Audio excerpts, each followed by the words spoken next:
Saudara-saudari yang dikasihi Tuhan, melanjutkan refleksi kita dalam rumpun tema spiritualitas Anawim. Hari ini kita mendalami tokoh Anawim keempat dari Perjanjian Baru, yakni Maria Bunda Yesus.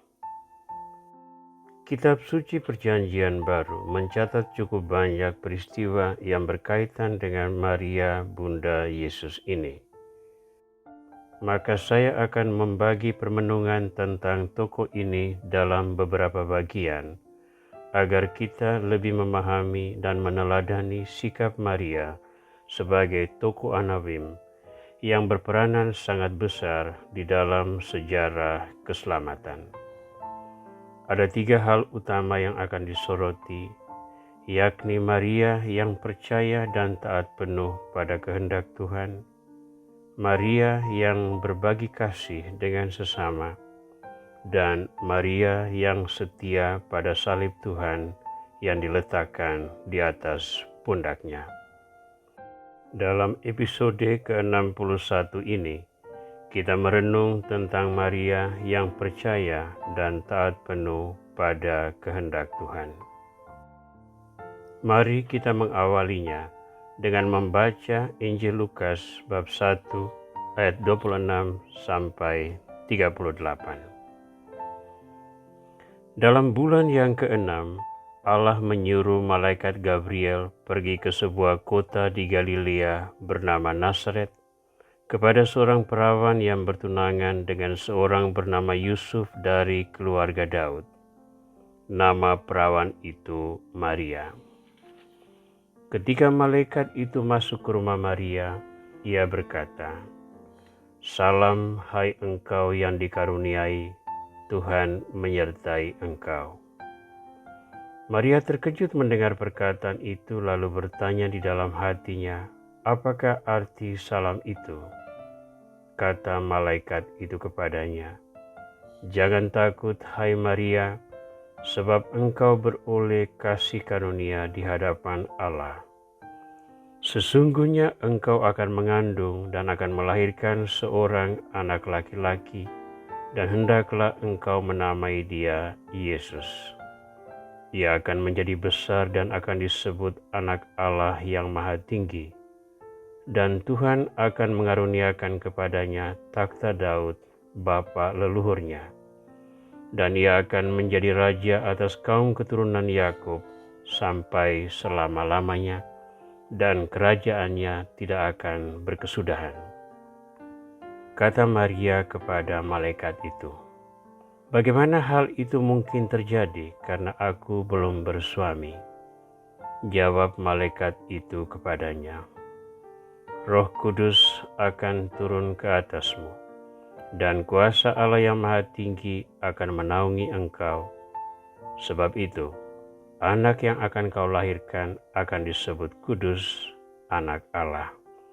Dan sesungguhnya Elisabet sanakmu itu, ia pun sedang mengandung seorang anak laki-laki pada hari tuanya. Dan inilah bulan yang ke-6 bagi dia yang disebut mandul itu. Sebab bagi Allah tidak ada yang mustahil." Kata Maria, "Sesungguhnya aku ini adalah hamba Tuhan. Jadilah padaku menurut perkataanmu itu." Lalu malaikat itu meninggalkan dia. Saudara, sesungguhnya Maria memiliki pola pikir dan iman yang tidak ada bedanya dengan pola pikir dan pola iman orang-orang Yahudi pada umumnya. Ia seorang perempuan sederhana dari Nazaret yang bertunangan dengan Yusuf. Itu berarti ia mempersiapkan diri untuk masuk di dalam kehidupan keluarga layaknya orang-orang di Israel. Namun sebagai orang yang sederhana, Maria pun ternyata bersandar penuh pada firman Tuhan.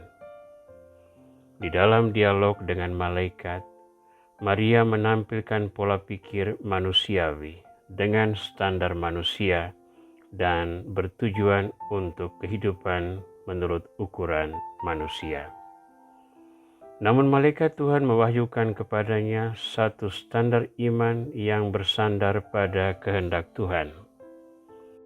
Roh Kudus akan turun ke atasmu, dan kuasa Allah yang Maha Tinggi akan menaungi engkau. Sebab itu anak yang akan kau lahirkan itu akan disebut kudus, anak Allah. Tuhan memberikan sebuah standar baru di dalam penghayatan iman, yakni ketika Tuhan meletakkan kehendak-Nya di dalam diri seseorang, orang dengan sukarela membuka hati untuk menerima kehendak Tuhan itu, walaupun untuk itu menyingkirkan kehendak dan keinginan pribadi, dan menerima sepenuhnya rencana dan kehendak Tuhan.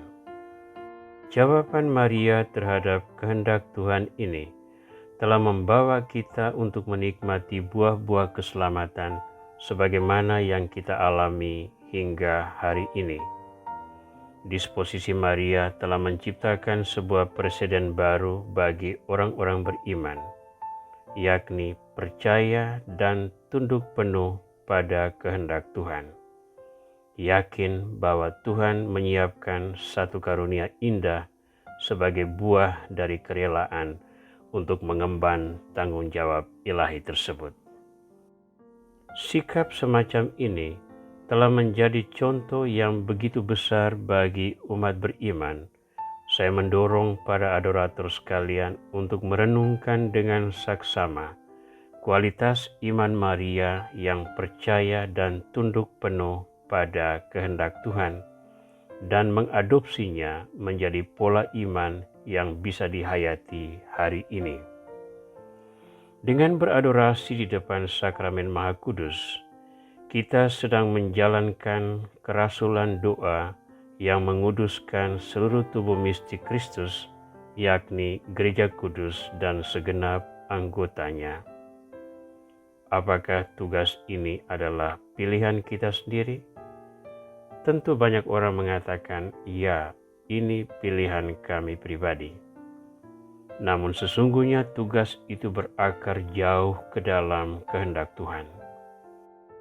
Ketika manusia berdosa dan mengingkari jalan Tuhan, kegelapan merajalela dan mengarahkan jiwa manusia ke dalam kehancuran neraka. Namun Tuhan membuka pintu untuk keselamatan melalui tobat dan pengampunan dosa. Doa memainkan peranan penting di dalam proses pengudusan tersebut. Karena melalui doa kita berusaha untuk memetik pesan-pesan keselamatan dalam setiap peristiwa hidup. Kita berkesempatan untuk membeda-bedakan mana merupakan karunia roh dan mana merupakan sebatas kehendak manusiawi. Maka sesungguhnya kerasulan doa ini merupakan upaya kita untuk meneladani kehidupan Bunda Maria, bahkan menyerukan pilihan kita untuk percaya dan taat penuh kepada kehendak Tuhan.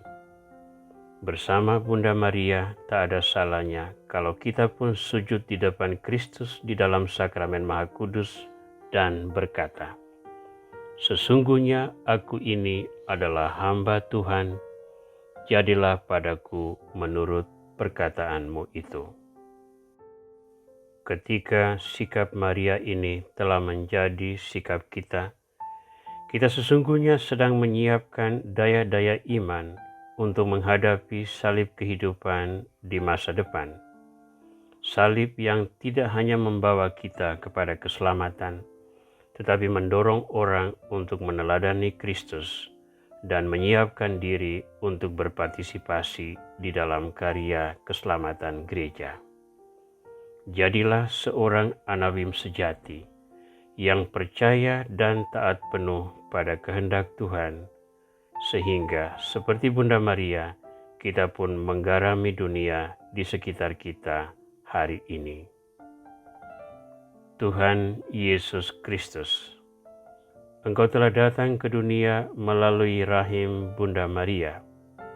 Untuk itu Engkau menyiapkan dia menjadi pribadi yang layak diteladani oleh umat manusia.